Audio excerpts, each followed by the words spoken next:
राजो अधिपुरुषः जय मंगलम जय हर नमः पार्वती पतये शिव हर हर हर हर महादेव हर।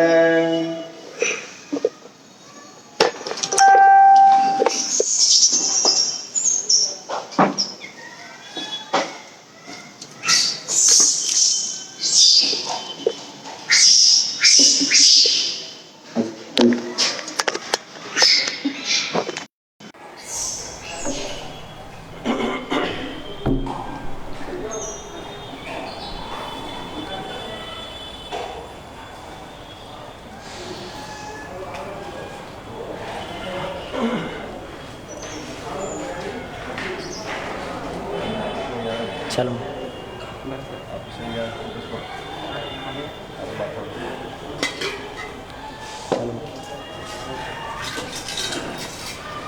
श्री गणेश शारदा गुरुभ्यो नमः। हरः ओम। पंचाननमुखोद्भूतान् पंचाक्षरमनुपमान् पंचसूत्रकृतो वन्दे पंचाचार्यान् जगद्गुरून् विश्वेशलिङ्गसम्भूतं विश्वविद्याविबोधकं विश्ववन्द्यं सदा वन्दे विश्वाराध्यं जगद्गुरुम्। गुरवे सर्वलोकानां भिषजे भवरोगिणां निधये सर्वविद्यानां दक्षिणामूर्तये नमः। यः शिवो नाम रूपाभ्यां या देवी सर्वमङ्गला तयोः संस्मरणात् पुंसां सर्वतो जयमङ्गलम्। श्रीगुरुभ्यो नमः। हरः ओम।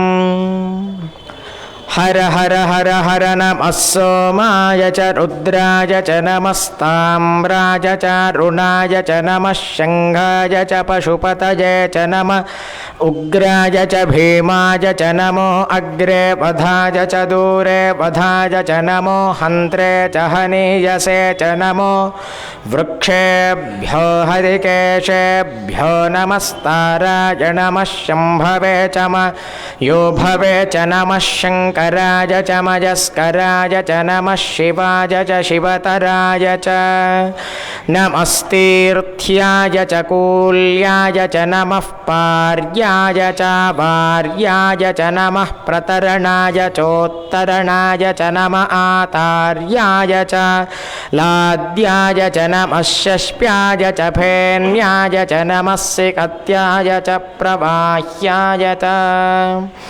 ओम शांति शांति शांति।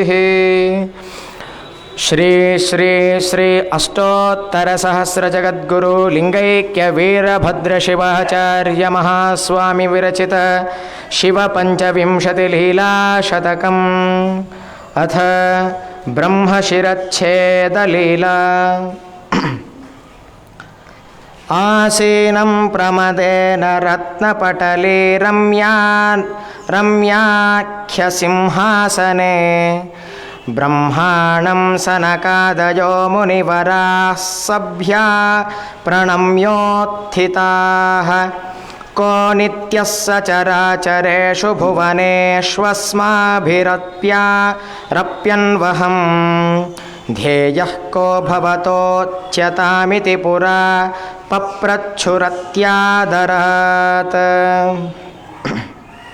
इन्द्रोपेन्द्रहरादयस्व हृदये ध्यायन्ति मां यं सदा यः कुर्वे भुवने भुवनोदयस्थितिलयान् यः सर्वनिर्वाहकः यं मा सर्वजना वदन्ति विबुधज्येष्ठं परब्रह्मणो मत्को वास्त्यधिकः परस्तदखिलैः पूज्योऽहमित्याहसः। मानं तस्य हरिर्विबुध्यरसभा सेत्याब्ज योनेः सभां ब्रह्मन् सर्वजगत्पतो स्मर हरे सर्वाश्रये शङ्करे। आवाभ्यामधिके सतीह मदतो मानं वृथा मा कृथाः प्रारम्ये निगमाः प्रणाम गजनाथस्य प्रणाममगजानाथस्य चेत्यब्रवीत् आविर्भूय तदा पुरोऽस्य निगमे श्वालब्ध्यमूर्तिं परां पूज्यः शङ्कर एव सर्वजगदाविर्भावरक्षान्तकृत् गर्वान्मा कुरु निन्दनामिति वदत्स्त्वाकर्ण्यपद्मोद्भवो दृष्ट्वा सभ्यमुखान् विहस्य पुनरप्येवं व्यधाद्धेलनं साकं भूतगणैः श्मशाननिलयोऽप्यान्मायजालैरसौ यन्नित्यान्वितसर्वमङ्गल इति प्राप्तास्थिचर्मापि यत् विख्यातो जगदेकपावन इति स्त्रीरूपकार्धाङ्गकोऽप्यस्माकं परमः पुमानिति वदाम्येतद्विमित्यद्भुतम् एवं निन्दत तत् पुराम्बुजभवज्ञानान्धकारं सत्तदा भेत्तुं भानुरिवोदितः पशुपतिः पञ्चाननः प्रोज्ज्वलः उग्रः पञ्चदशेक्षणो दशभुजो भोगीन्द्रभूषो जटी व्याघ्रीकृद्धर आविरासपुरतो भूतेश्वरः शङ्करः पञ्चास्यं तमजो निरीक्ष्य पुरतः पञ्चाननत्वं स्वयं सम्प्राप्तुं वदनान्तरं प्रजनयन् गर्वाद्विलोक्याभितः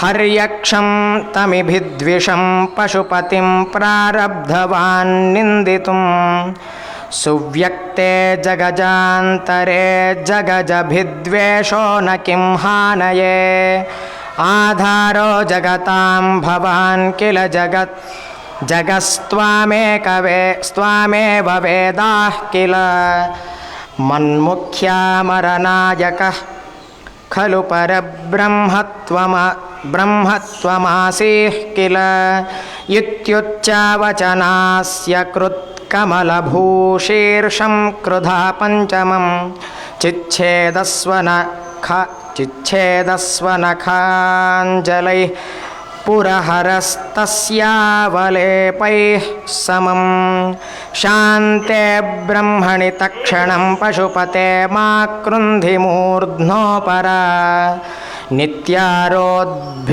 वित्यारोद्धुमिव स्वमूर्धसुकरान् क्षिप्त्वात्मनिन्दापरे नत्वा पादपयोजयोस्तुतिवतिः यः कारुण्यकस्त्वं विधिं सन्तोषं प्रणिनाय द्रष्टु दुष्टमुदहृत् पायात् कपाले ससः ओम शांति शांति शांति। श्रीमज्जगद्गुरु पंचाचार्य महाराज की जय। श्री श्री श्री अष्टोत्तर सहस्र जगद्गुरु विश्वाराध्य शिवाचार्य महाराज की जय। लिंगैक्य वीरभद्र शिवाचार्य महाराज की जय। श्री श्री श्री अष्टोत्तर सहस्र जगद्गुरु डॉक्टर चंद्रशेखर शिवाचार्य महाराज की जय। काशी विशालाक्षी अन्नपूर्णा समेत विश्वनाथ भगवान की जय। जय मंगलम जय हर नमः पार्वती पतये शिव हर हर हर महादेव हर।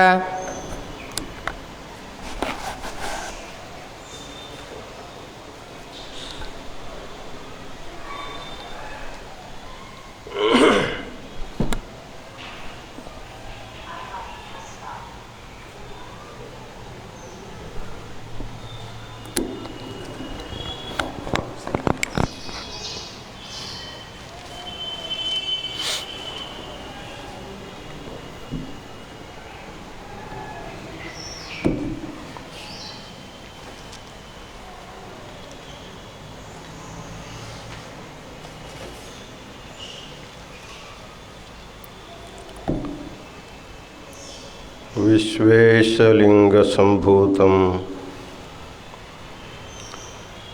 विश्वविद्याविबोधकं विश्ववन्द्यं सदा वन्दे विश्वाराध्यं जगद्गुरु।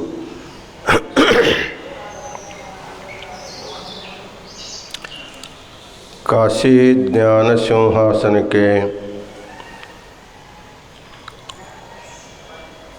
अनादि जगद्गुरु परंपरा को अनंत प्रणिपात समर्पित करते हुए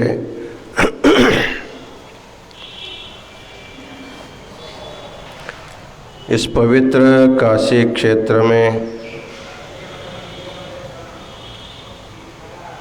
चातुर्मास्य के उपलक्ष्य में दीर्घकालीन ज्ञान महाकुंभ का आयोजन किया गया है।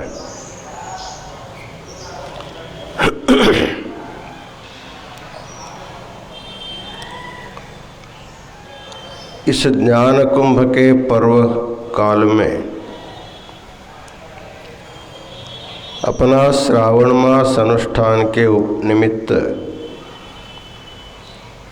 धर्म सभा में उपस्थित अंबाजोगाई संस्थान मठ के शटस्थल ब्रह्मा शंभुलिंग शिवाचार्य महाराज, इस संपूर्ण चातुर्मास में ज्ञान कुंभ महायज्ञ का सूत्र संचालन करते हुए आज अपना धर्म संदेश प्रदान किए हुए बारसी दहीवड़कर मठ के शटस्थल ब्रह्मा गुरुसिद्ध मणिकंठ शिवाचार्य महाराज,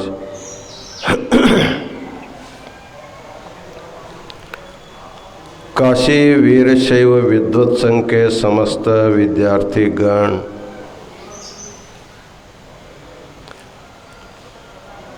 श्रीपीठ के समस्त सेवक वर्ग और यात्रा के निमित्त आए हुए समस्त सद्भक्तगण और माताओं,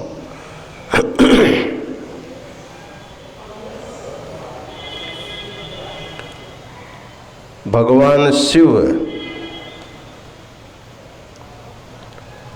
लोक कल्याण के लिए अनेक लीलाओं को करते जा रहे हैं। उनके लीलाओं के पीछे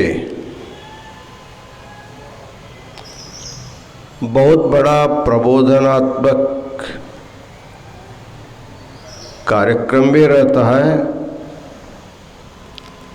और दुष्टों का दुर्जनों का संहार करने का भी उनकी योजना होती है।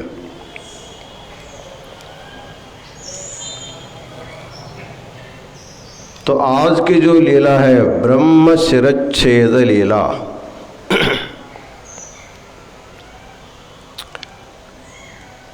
ब्रह्मा जी को अपने शिरच्छेदन कर लेने का क्या कारण था,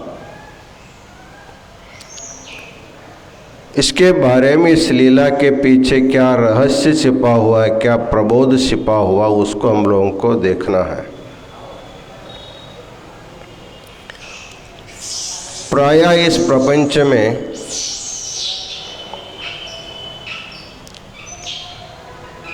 शास्त्रकारों ने दो पदार्थ की बातें करते हैं। पदार्थः द्विविधः, वैसे तो अनेक लोग अनेक प्रकार के पदार्थ कहते हैं।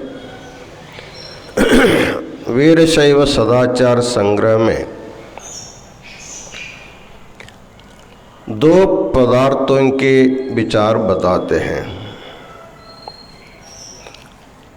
एक होता है स्वतंत्र पदार्थ और दूसरा होता है परतंत्र पदार्थ। इसमें भगवान जो शिव है वह अकेला सर्वतंत्र स्वतंत्र है। भगवान शिव से व्यतिरिक्त जितने भी देवी देवता है, ब्रह्मा से लेकर के विष्णु, रुद्र और मनुष्य पर्यंत जितने भी जीव जंतु हैं सभी अस्वतंत्र हैं, परतंत्र हैं। तो हर एक व्यक्ति को लगता हम परतंत्र क्यों रहे, हमको भी स्वतंत्रता मिलनी चाहिए, किसी के अधीन हो करके रहने की अपेक्षा हम भी सर्वतंत्र स्वतंत्र होना चाहिए। ये संधि भगवान सब के लिए सुलभ करके रखा है। कोई भी व्यक्ति उस स्वतंत्र स्थिति को प्राप्त कर सकता है।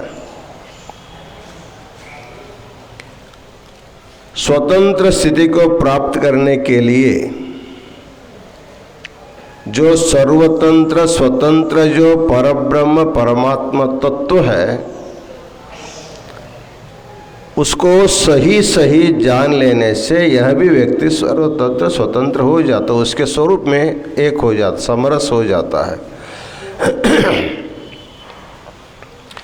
इसलिए शास्त्रों में चर्चा आई, इस संसार में सुख कहाँ है, क्योंकि सबके अपेक्षा सुख की प्राप्ति के होते सुख कहाँ है। तो कहा गया यो वै भूमा तत्सुखम नाल्पे सुखम अस्ति। जो भूमा तत्व है अर्थात जो सबसे बड़ा तत्व है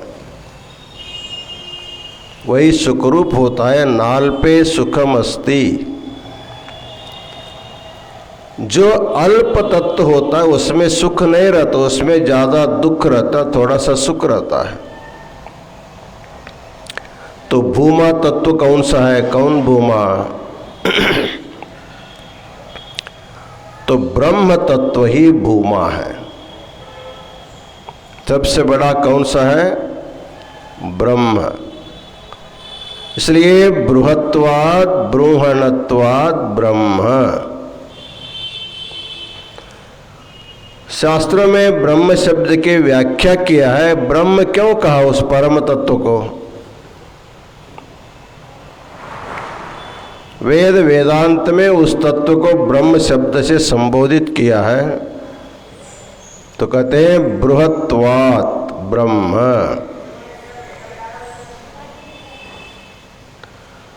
जो सबसे बड़ा है,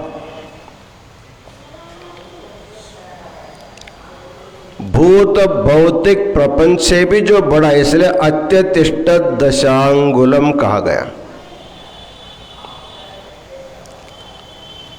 इतना ही नहीं, बृहणत्वात् ब्रह्म। केवल बड़ा नहीं है, ये दृश्यमान जो प्रपंच है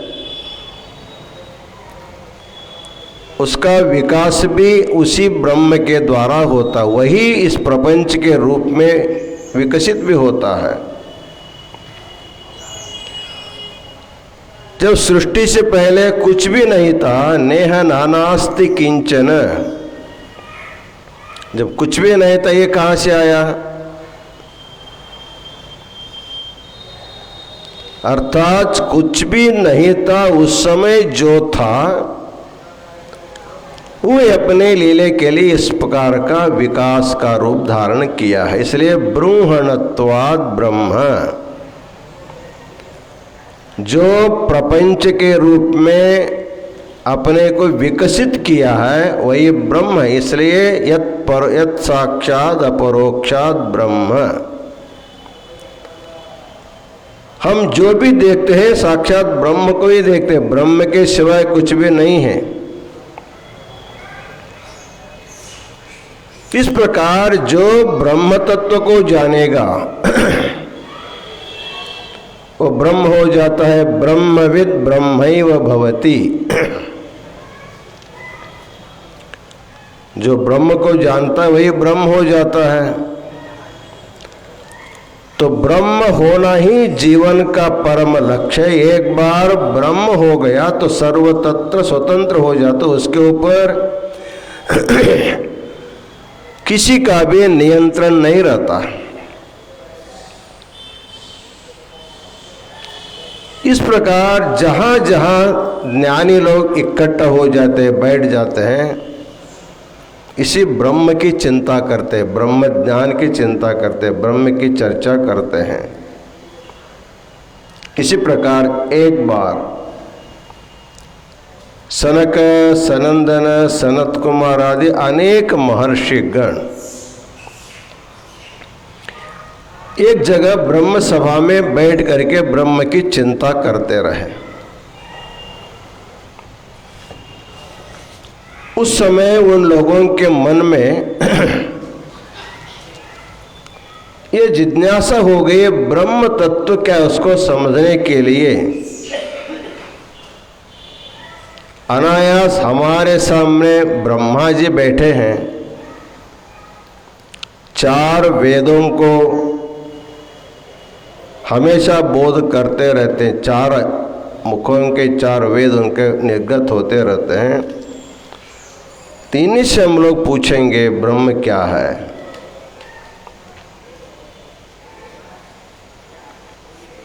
बहुत सुंदर श्लोक आता है इसमें, अर्ध शरच्छेदन लीला में। आसीनम प्रमदेन रत्न पटले रम्याख्य सिंहासने। रत्न खचित सिंहासन पर ब्रह्मा जी बैठा था, आनंद से बैठा था।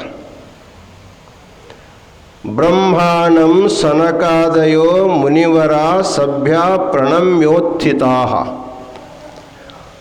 उस समय वहाँ बैठे हुए सनक, सनंद आदि सभी महर्षिगण उठ करके उनको साष्टांग नमस्कार करते हैं, प्रणाम करते हैं। जब भी किसी को कुछ पूछना होगा तो पहले उनको नमस्कार करना पड़ता है। तद्विद्धि प्रणिपातेन परिप्रश्नेन सेवया।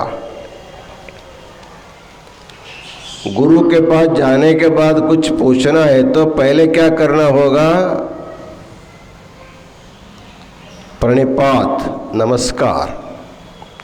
वैसे तो नमस्कार में अनेक प्रकार है, एकांग नमस्कार, त्रिंग नमस्कार, पंचांग नमस्कार, साष्टांग नमस्कार। केवल मस्तक झुका करके जो नमस्कार किया जाता वो तो एकांग नमस्कार है। दोनों हाथ जोड़ करके सिर झुका करके जो नमस्कार किया जाता उसका नाम त्रिंग नमस्कार। अपने घुटनों को टेक करके पूरा झुक करके जो हाथ जोड़ करके नमस्कार किया जाता उसका नाम है पंचांग नमस्कार। दो हाथ, दो पैर और मस्तक। और सबसे श्रेष्ठ नमस्कार है साष्टांग नमस्कार, दंडवत प्रणाम उसको कहते हैं। तो गुरु के पास जाने के बाद दंडवत नमस्कार करने के लिए इसलिए कहा गया है कि शिष्य के मन में जो अहंकार है, जो अहम भाव है, वो पूरा दूर हुए बिना उसको ज्ञान प्राप्त नहीं होता, इसलिए दंडवत प्रणाम करने को बोलते हैं। उसी प्रकार सभी सनक, सनंदन आदि जो महर्षि गण थे, सिंहासन पर बैठे हुए ब्रह्मा जी को ब्रह्मांडम सनकादयो मुनिवरा सभ्या प्रणम्योत्थिताः उठ करके साष्टांग नमस्कार सब लोगों ने किया। तो प्रणाम करने के बाद प्रश्न पूछते हैं, को नित्यः सचराचरेषु भुवनेषु अस्माभिरप्यन्वहम् ध्येय को भवतोच्चतामिति पुरा पप्रच्छुरत्यादरात् को नित्यः सचराचरेषु। इस चराचर प्रपंच में नित्य कौन है?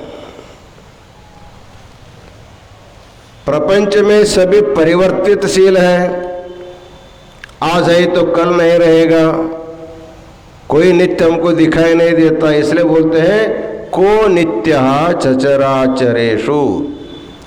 संपूर्ण चराचर विश्व में नित्य कौन है? भुवनेष्वस्माभिरप्यन्वहम्, हमको लेकर के पूरे प्रपंच में नित्य कौन तत्व है? ध्येय को भवतोच्चतामिति पुरा पप्रच्छुरत्यादरा। ध्येय कहा, हम किस तत्व को ध्यान करना चाहिए?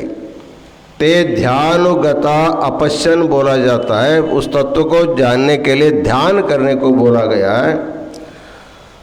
तो किसका हम लोग ध्यान करें जिसके ध्यान करने से नित्य तत्व के हमको प्राप्त हो जाएगी? ऐसे पप्रच्छुरत्यादरात्, अत्यंत आदर पूर्वक सब लोगों ने ब्रह्मा जी से प्रश्न पूछा।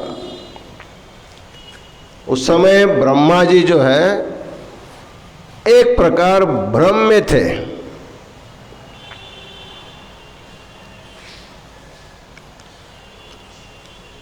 ब्रह्म में थे, भ्रमित थे। इसका अर्थ होता है कि वो खुद को ब्रह्म समझता रहा।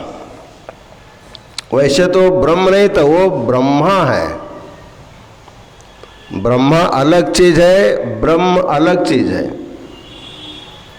तो ब्रह्मा जो है, जो चतुर्मुख होता है, जो सृष्टि का कार्य करता है, उसका नाम ब्रह्मा, वो पुल्लिंग शब्द है। और जो ब्रह्म शब्द है वो नपुंसकलिंग शब्द है।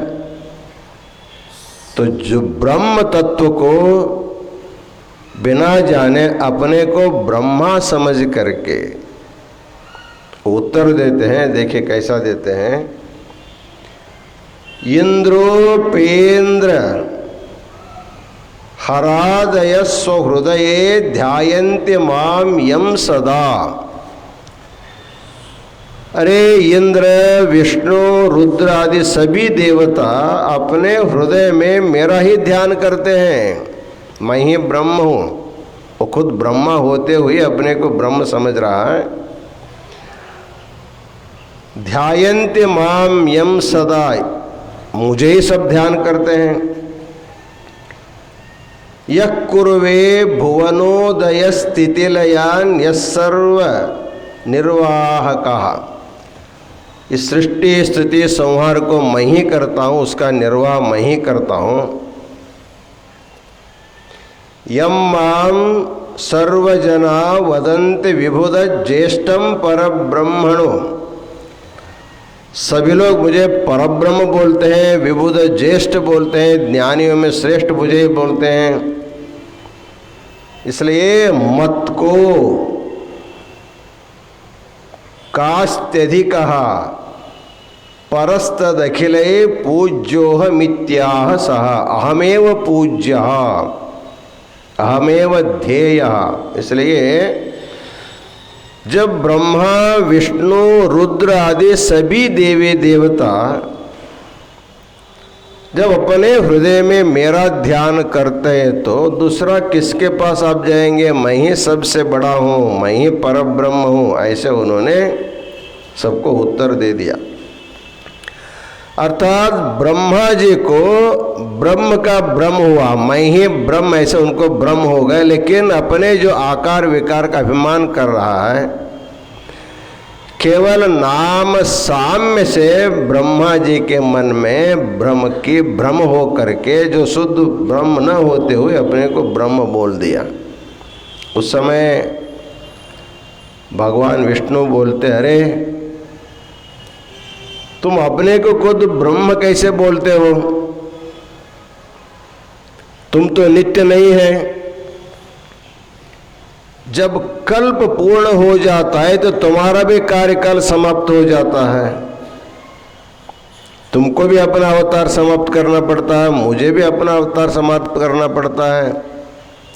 इसलिए तुम भी ब्रह्म नहीं हो सकते, मैं भी ब्रह्म नहीं हो सकता। आप ऐसे अभिमान से, अहंकार से, अज्ञान के कारण तुम अपने को ब्रह्म बोल रहे तो ठीक नहीं है। जब इनके हो रहा था उस समय वेदों से पूछा गया, आप बोलिए। सभी वेदों ने भी बोला ब्रह्म आप नहीं है, ब्रह्म तो वो परब्रह्म, परम तत्व तो दूसरा ही है जो सदा नित्य है, सत्य है, आनंद है और सभी का कारणीभूत है। तो ब्रह्मा जो है ना, किसी को मानने को तैयार नहीं। आदमी जब अज्ञान में घिरा होता है, अभिमान से बंधा जाता है, तो किसी का सुनता नहीं, अपना ही रटते जाता है। उस समय भगवान शिव ने देखा ब्रह्मा का अहंकार। तब अपने एक अंश को,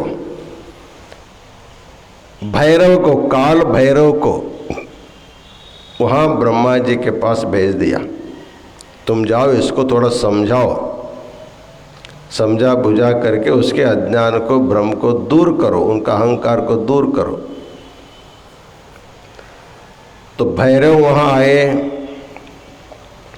भैरव ने कहा जो परब्रह्म परमात्मा वो सदाशिव है, वो पंचमुख वाला है साकार में। तुम तो चतुर्मुख है, तुम कैसे वो परब्रह्म परमात्मा हो सकते हो। उस समय ब्रह्मा जी ने अपनी शक्ति सामर्थ्य से और एक मुख तैयार कर लिया। देखो मैं भी पंचमुख हूँ, मेरे भी पंचमुख है। कोई व्यक्ति किसी का नकल करने से वो व्यक्ति नहीं होता है। आकार विकार पहनने से, ड्रेस पहनने से, कोई महात्मा गांधी के जैसे आकार पहनने से, आकार से महात्मा गांधी जैसे दिखाई दे सकता है, लेकिन महात्मा गांधी का स्वभावशील उसमें नहीं आ सकता है। कोई सुभाष चंद्र बोस के जैसे अपने आकार बना करके देखने के लिए लोगों को सुभाष जी के जैसे दिखाई दे सकता है, लेकिन उसका जो शील स्वभाव उसके जैसे नहीं हो सकता है। वैसे जब ब्रह्मा पंचमुख धारण करके सदाशिव के जैसे दिखाई देने पर भी अंदर जो है सदाशिव तत्व नहीं था। फिर उन्होंने अपने जो पांचवा मुख था, उस पांचवा मुख से भगवान शिव को निंदा करने लगा।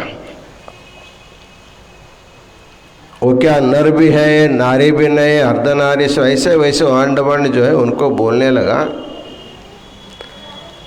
तो निंदा जो है ना सबसे बड़ा पाप माना गया है। निंदा के जैसा पाप दूसरा नहीं होता, इसलिए प्रत्येक आदमी को किसी की निंदा नहीं करनी चाहिए। निंदा करने से उस व्यक्ति के सारे पाप इनमें आ जाते हैं।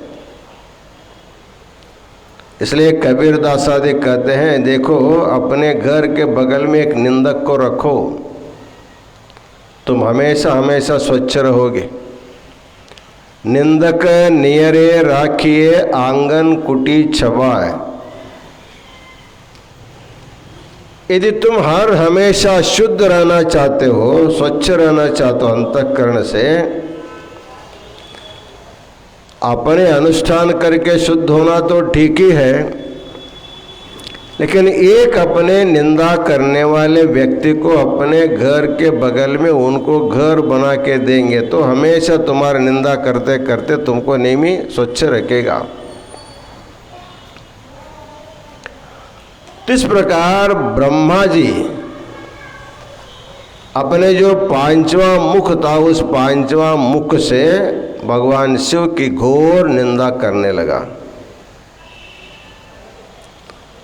तो शास्त्र में एक कहा जाता है, निंदा सुनना नहीं चाहिए, निंदा करने वाले को जितना पाप लगता है उतना सुनने वालों को भी लगता है। भैरव ने सोचा निंदा ये कर रहा है, मुझे सुनना ही दे रहा है, मुझको सुनना पड़ रहा है। बहुत बार समझाया लेकिन समझा नहीं। वो फिर ज़्यादा से ज़्यादा फिर बोलने लगा। तब जब काल भैरव को सहन नहीं हुआ, उस समय अपने एक नाखून से जिस पांचवा मुख से ब्रह्मा जी भगवान शिव का निंदा कर रहा था उसको काट दिया और कट करके नीचे नहीं गिरा। वो काल भैरव के हाथ को चिपक गया। कितना भी झटकने पर भी वो नीचे नहीं गिर रहा था। उस समय आकाशवाणी हुई,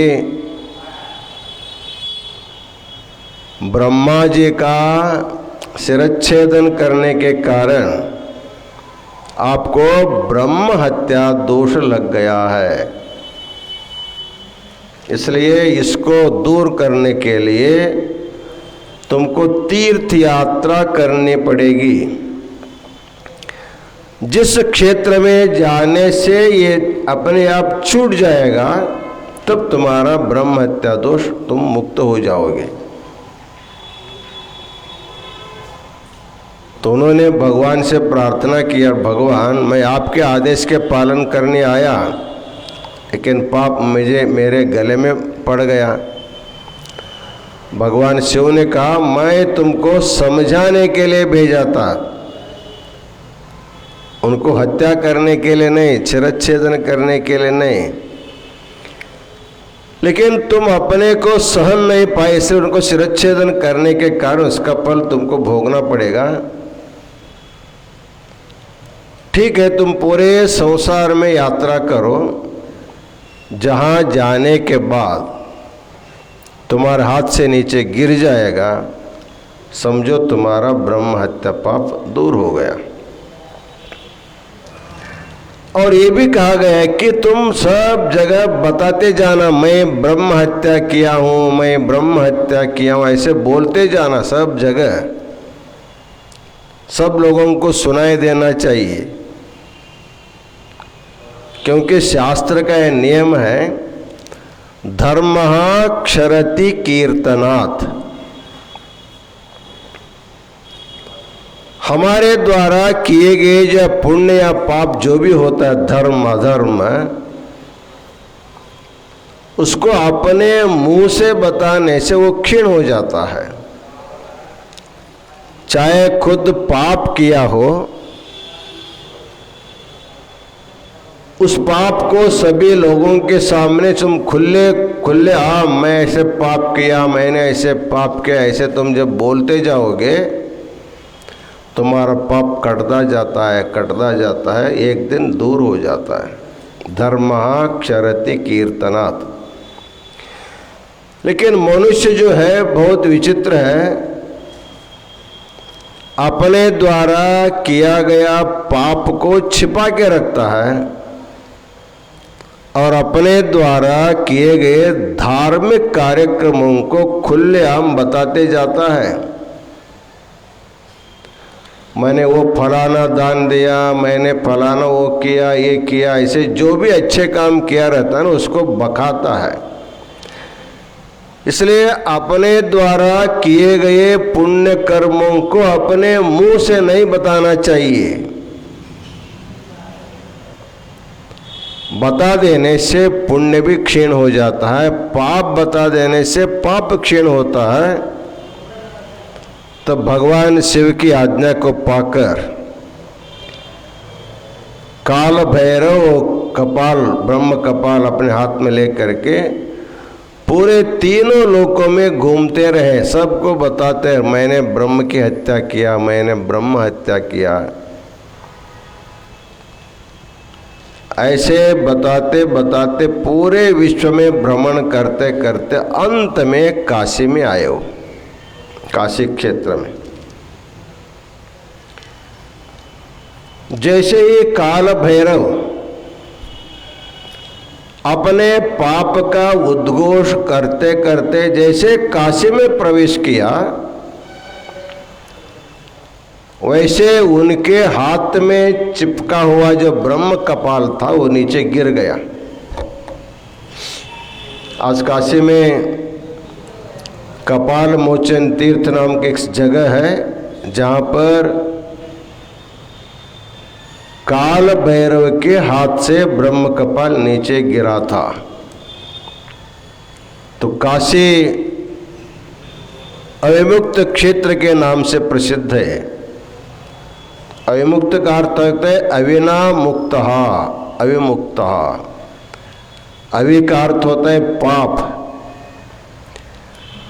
जो भी जितना भी पापी व्यक्ति होगा, जब काशी में उसका प्रवेश होता है तब सभी पाप से वो मुक्त हो जाता है। इसलिए काशी यात्रा क्यों करते हैं? अपने पापों से छुटकारा पाने के लिए सबको काशी यात्रा करनी पड़ती है। महाराज जी बहुत सस्ता हो गया। पाप से छुटकारा पाने के लिए काशी आ जाएंगे तो हमारा पाप से हमारे मुक्ति हो जाएगी, फिर जाकर के फिर पाप करेंगे। जब पाप ज़्यादा हो जाएगा फिर धोने के लिए फिर काशी आएंगे। ऐसा नहीं, जाने अनजाने में किए हुए पापों से मुक्त होने के लिए जब एक बार काशी आते हैं, गंगा स्नान करके विश्वनाथ का दर्शन करके जब वापस जाते हैं ना, वापस जाते समय कुछ न कुछ प्रतिज्ञा करके जानी पड़ती है। अर्थात जिस अनाचार के द्वारा उनको अधर्म आया था, पाप उनके मन में संग्रह हुआ था, उन कर्मों को मैं पुनः नहीं करूँगा। इस प्रकार प्रतिज्ञाबद्ध हो करके जाएंगे तो ठीक है, नहीं तो काशी यात्रा करके घर जा करके फिर पाप करेंगे तो डबल पाप आ जाता है, उसका डबल दोगुना पाप आ जाता है। इसलिए काशी को मोक्ष की नगरी कही जाती है, सभी पापों से मुक्ति दिलाती है। जैसे ही भैरव के हाथ से कपाल नीचे गिर गया, वो बहुत प्रसन्न हो गए, भगवान शिव की स्तुति करने लगा। भगवान शिव प्रसन्न हुए। भगवान शिव ने कहा, देखो अब तुम काशी छोड़ करके कहीं वापस नहीं जाना। मैं भी काशी में रहता हूँ, तुम भी काशी में रहना। हम दोनों का दो काम है। काशी आने के बाद या काशी में वास करके जो व्यक्ति काशी में शरीर छोड़ता है, कहा गया है कि काश्यान मरणान मोक्ष, ये मोक्ष की नगरी है। यहाँ शरीर छोड़ने से प्रत्येक जीवात्मा को मुक्ति मिलती है। लेकिन किए हुए पापों को दो प्रकार का दंड होता है। एक होता है यमदंड होता है, एक होता है काल भैरव का दंड।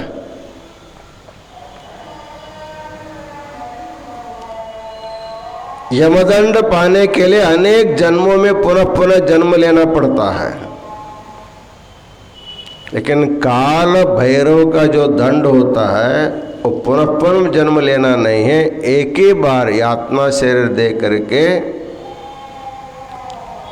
जितना भी हमारा पाप होगा उसको पूरा पूरा समाप्त कर देते हैं। बाद में भगवान शिव जो है तारक मंत्र उपदेश करके उस जीवात्मा को मुक्ति प्रदान करते हैं। इस प्रकार काशी मोक्ष की नगरी है। यहाँ पर किए हुए पापों को दंड देने के लिए काल भैरव का विशेष एक दंड होता है, उससे पाप से मुक्त होकर के वो मुक्ति पा लेता है। एक बार काशी के गंगा किनारे एक साधु रोज जा करके स्नान करता था, गंगा स्नान करता था। उसी घाट पर काशी एक वेश्या भी गंगा स्नान करने आती थी। उन्होंने उस सन्यासी से पूछा, देखो तुम भी काशी में वास करते हो, मैं भी काशी में वास करते हो, मरने के बाद तुमको भी मुक्ति मिलेगी, मुझे भी मुक्ति मिलेगी। मैं अपने स्वेच्छाचार से रहती हूँ, तुम अपने सीमित आचार विचार से रहते हो, क्या फर्क पड़ता है तुम्हारे हमारे में? मेरा दुराचार है, तुम्हारा सदाचार, लेकिन मुक्ति दोनों को मिलने वाली है। तो संत ने कहा ठीक करती है, मुक्ति दोनों को मिलेगी, लेकिन किए हुए कर्मों का जो पाप होगा उसको भोगने के लिए तुमको काल भैरव की यातना भोगनी पड़ती है। जैसे आग में, जलती हुई आग में एक पुराने गुदड़ी जो गीला है, बहुत गंदा है, ऐसे गुदड़ी को अग्नि में डाल देने से वो भी जलता है, धीरे धीरे धीरे धीरे जलता है, सब गंदा हवा फैल करके।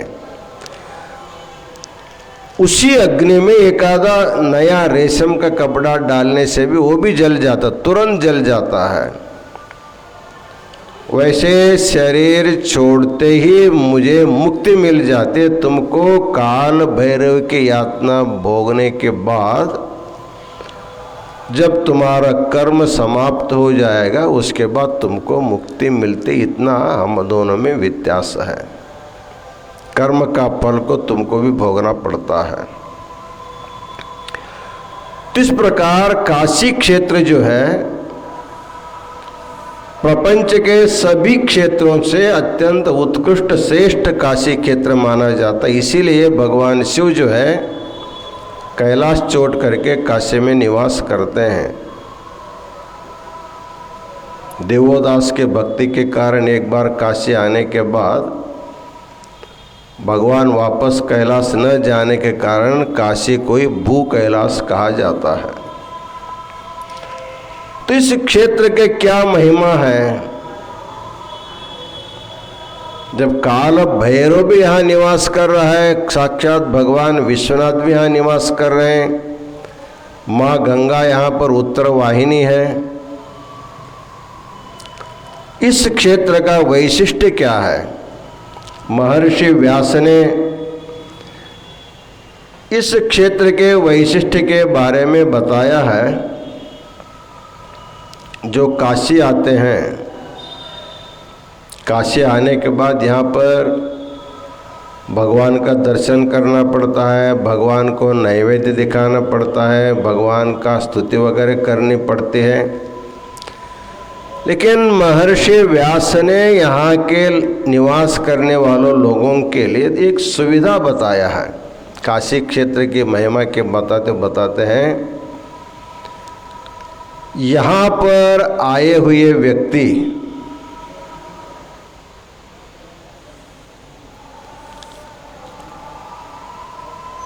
जब अपने लिए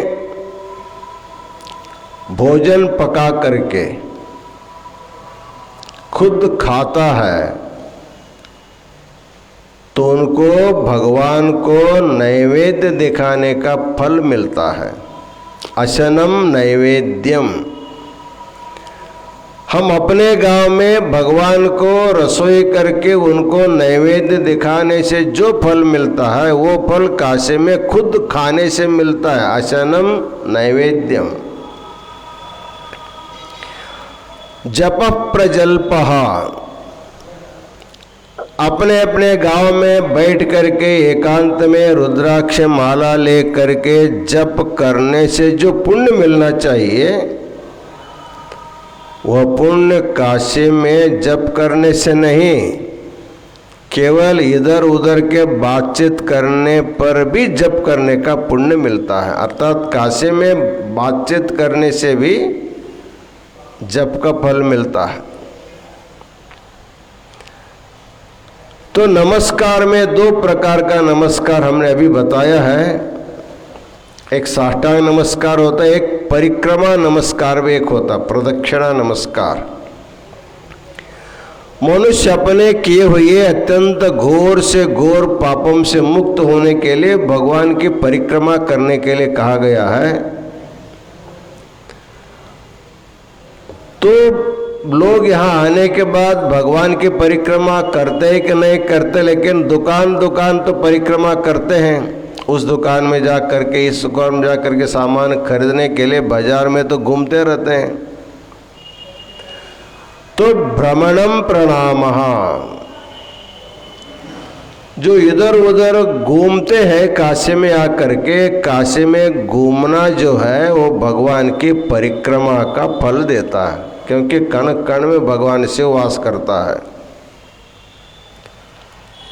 और बाद में कहते हैं एक जो साष्टांग नमस्कार होता है, प्राय बहुत से लोगों को साष्टांग करने नहीं आता है, अनेक प्रकार की शारीरिक बाधाएं होती है। तो कहते हैं शयनम प्रणामः। तुमको भगवान के सामने साष्टांग नमस्कार करने नहीं आता तो ठीक है, सारा देख वाक करके खा पी करके तुम सोते हैं ना, सोते हैं तो लंबा ही सोते हैं पैर पसार करके। तुम्हारा सोने का जो आसन रहता है वो तो साष्टांग नमस्कार के जैसे ही होता है, इसलिए शयनम प्रणामः। जब तुम निश्चिंत हो करके सो जाते हो तो भगवान सोचता है मेरे लिए साष्टांग नमस्कार डाल दे करके हमको उसका फल प्रदान करता है। कहने का तात्पर्य है, हम अपने अपने गांव में, घर में जो भी सहज क्रिया करते हैं, अपने लिए नित्य क्रिया करते हैं, वही नित्य क्रिया काशी में आ करके करने से वही अनेक पुण्यप्रद हो जाता है। इसलिए महर्षि कहते हैं जीवन में कम से कम एक बार तो अवश्य काशी यात्रा करनी चाहिए। यदि काशी यात्रा करना संभव नहीं, उसके लिए भी बताते हो, काशी काशीति यो ब्रूयाद योजनानां शतैरपि मुच्यते सर्वपापेभ्यो नास्ति नास्त्यत्र संशयः। काशी आने के लिए जीवन भर प्रयत्न किया, प्रयास किया, किसी कारणवश तुमको काशी आना नहीं हुआ, फिर भी चिंता करने की जरूरत नहीं है, क्योंकि तुम अपने घर में बैठ करके भी जीवन भर प्रयत्न करने के बाद जब तुमको अवकाश नहीं मिला, तब तुमको अंतिम समय में क्या करना होगा, अंतिम समय शरीर छोड़ते समय काशी काशीति यो ब्रूयात योजनानां शतैरपि, हजारों हजारों किलोमीटर दूर रह कर पर भी मरते समय काशी काशी काशी ऐसे 3 बार काशी का नाम उच्चारण करते हुए जब तुम्हारा शरीर छूट जाएगा तो काशी यात्रा का फल तुमको अंतिम समय में मिल जाता है। इस प्रकार अत्यंत महिमाशाली क्षेत्र काशी है। ये काशी इसलिए इसका महत्व बढ़ गया कि ब्रह्म कपाल के प्राप्त पाप से मुक्त होने के लिए जब काल भैरव काशी में आए तब उसे कपाल मुक्त हो गया, पाप से मुक्ति मिल गई। तब से काशी कीर्ति महिमा बढ़ने लगी। इसलिए काशी अनादिकाल से यात्रा का बहुत बड़ा केंद्र बन गया है। तो इस ब्रह्म शिरच्छेदन लीला में भगवान ने इस संसार के लिए एक मुख्य बात इसीलिए बताया है, अपने को ब्रह्म स्वरूप अच्छी तरह न समझते हुए, अपने आत्मा को ब्रह्म न समझते हुए, बहुत से लोग शरीर को ही ब्रह्म समझने वाले होते हैं। किसी के लोगों को अपना खेत ही ब्रह्म होता है, किसी को पति ब्रह्म होता है, किसी को पत्नी ब्रह्म होती है, किसी को पुत्र ब्रह्म होता है, उसी को ज़्यादा प्रेम करते हैं।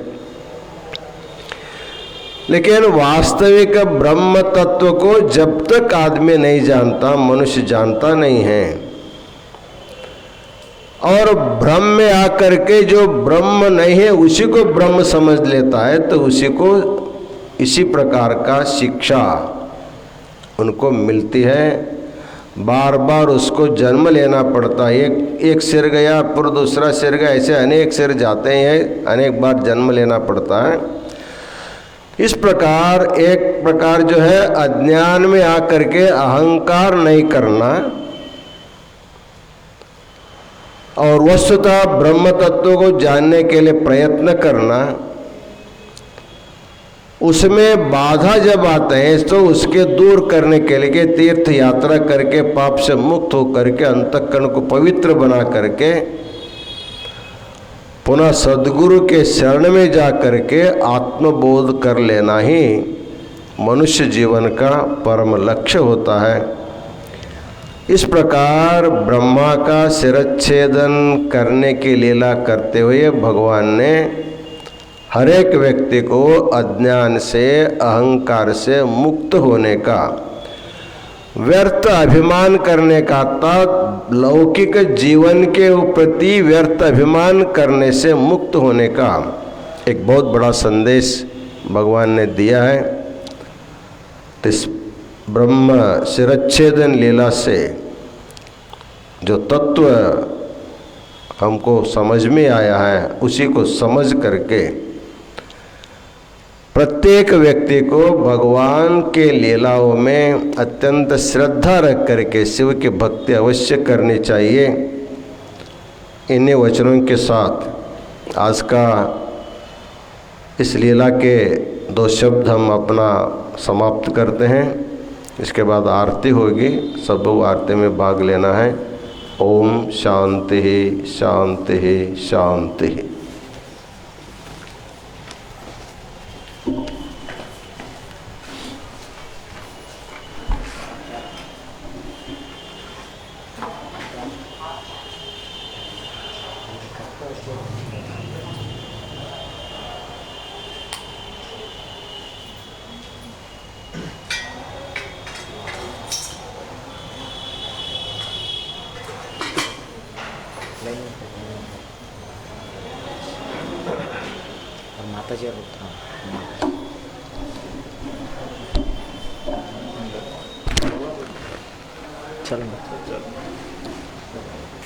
श्री विश्वाराध्याय मंगलम, शिव विश्वैकपालाय मंगलम।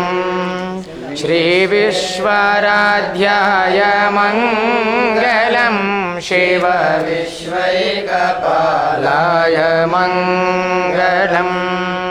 विश्वेशजाताय विश्वादिबीजाय श्री विश्ववन्द्याय मंगलम, शिव विश्वैकपालाय मंगलम। चरवृन्दवन्द्याय मंगलम, वरचरणीतिबोधाय मंगलम। गुरुरूपधाराय गुरुराजिराजाय परिभूतदेहाय मंगलम, शिव विश्वैकपालाय मंगलम। भवमूलभङ्गाय मंगलम, शिव शिवलिङ्गसंज्ञाय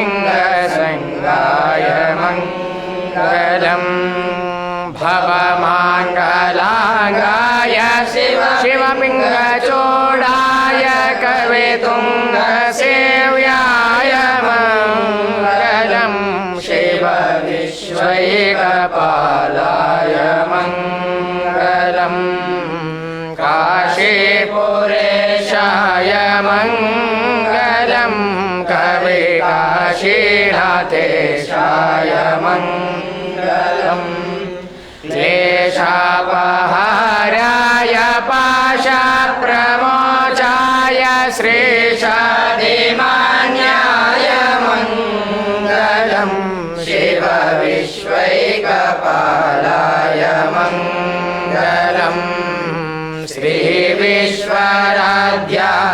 मङ्गलं शिवविश्वैकपालाय मङ्गलं शिवविश्वैकपालाय मङ्गलम् कर्पूरगौरं करुणावतारं संसारसारं भुजगेन्द्रहारं सदा वसन्तं हृदयारविन्दे भवं भवानी सहितं नमामि सानन्दमानन्दवने वसन्तम् आनन्दकन्दं हृदपापवृन्दं